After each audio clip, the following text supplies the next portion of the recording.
Sa buhay, dalawa lang ang options natin, ang maging masaya at maging miserable. So piliin natin laging maging masaya.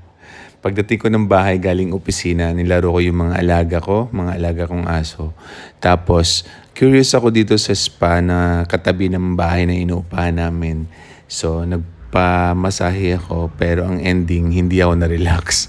Dahil imbis na masahe, ang ginawa ni ate ay parang pinahiran lang ako ng oil at hinimas ang katawan ko dahil wala man lang kapuwersa-puwersa si ate. Parang hindi kumain.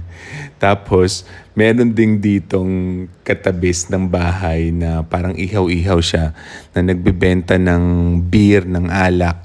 Tapos nag-ihaw sila ng pagkain na nakabalot sa dahon. Merong manok, tsaka merong isda, tapos merong kambing. So, ang na-order namin dahil walang available na karne ay yung isda. Isdang tabang daw siya. So, ayan. Nag-order ako ng 2 beer, tapos yung isda. Hindi ko nagustuhan. Para siyang, yung malaking isda sa tabang, sa bukid, sa ilog pala. So, yun.